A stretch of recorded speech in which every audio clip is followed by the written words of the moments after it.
Hrithik, very obvious question, but I think so it deserves that. What do you feel on Koi Mil Gaya success? First of all, I feel relieved, mostly. I'm happy. It's happening. I'm right in the center of it right now, so I don't know when I will look back at it how good or how great a memory it will be. But with the looks of it, I think it's going to be a very happy memory. I gave a lot to this film. It was, I think, my most heartfelt performance till date. A lot of times in my previous films, even with Kaho Na Pyar Hain and all the other films that I've done, I've always, when the film was about 90% complete, I used to have, I used to gauge the minimum and the maximum that this film could do. And then I used to cut off from the film. I used to be able to detach and then go on with my life because I had adjusted myself to the minimum that it could do and the maximum that it could do. So I was okay with both. I used to get okay with both and I used to carry on with my life. But for the first time in my life with Koi Mil Gaya, I have realized that I was so attached to it that I could neither determine the minimum or the maximum, and I could neither detach from it. I think because I was just that much more closer to this character. So this time, because I think I had put in so much, if this time my character would have not been accepted or this film would have not worked, it would have broken my heart. I don't think I would have found the motivation or the energy or the drive to ever put in so much into anything else in my life again. So I'm glad, I'm happy, I'm thankful to God that He has reaffirmed my belief in the equation that I believe in, that honest hard work equals success. I was, for the first time in my life, nervous, anxious, expecting, and I have got what I hope to get. I'm very thankful for that. I'm thankful to God, thankful to the audience. According to you, what actually worked in Koi Mil Gaya? I can't say, nobody can say what was that one thing that worked. What is that one thing that makes a hit film? What is the one thing that because of which a film fails?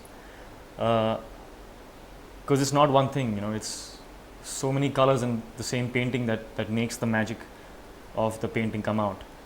So it could be so many things, but if I had to just pick a few things, I think it's just being honest with yourself, being true to yourself, being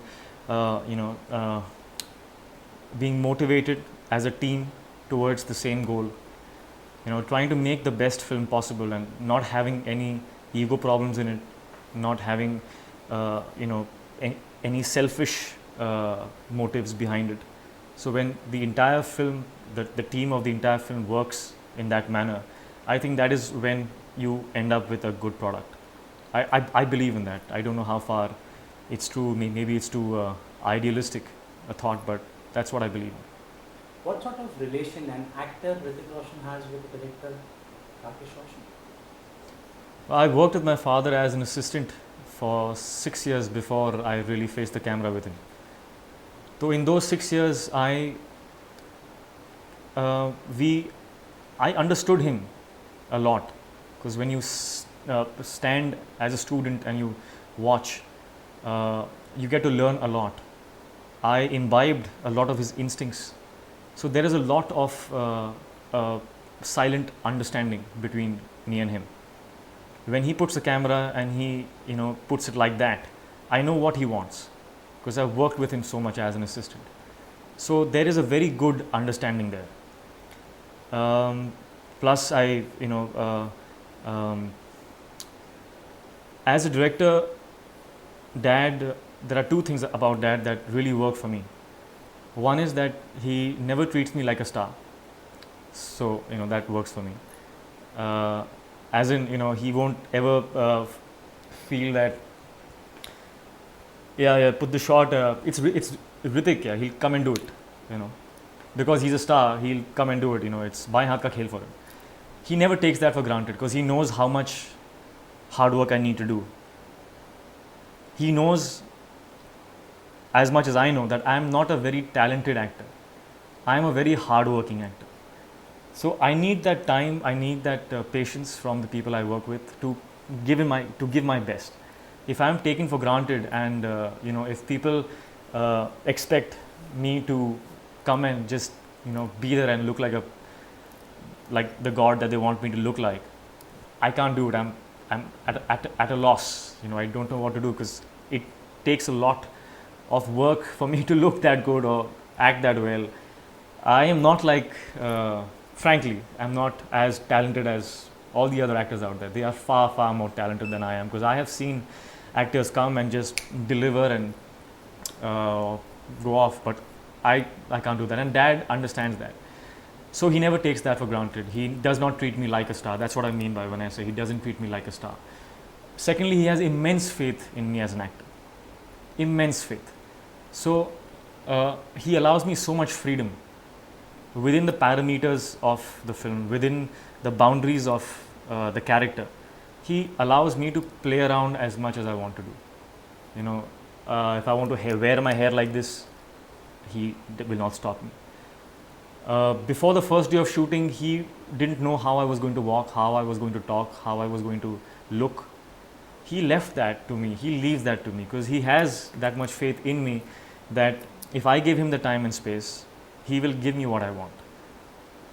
So that kind of freedom works immensely for me because I'm not working on borrowed instincts. I'm giving it my heart.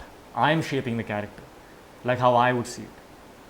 So unless I'm going wrong, he won't stop me. You know, he won't tell me smile like this or walk like that or talk like that.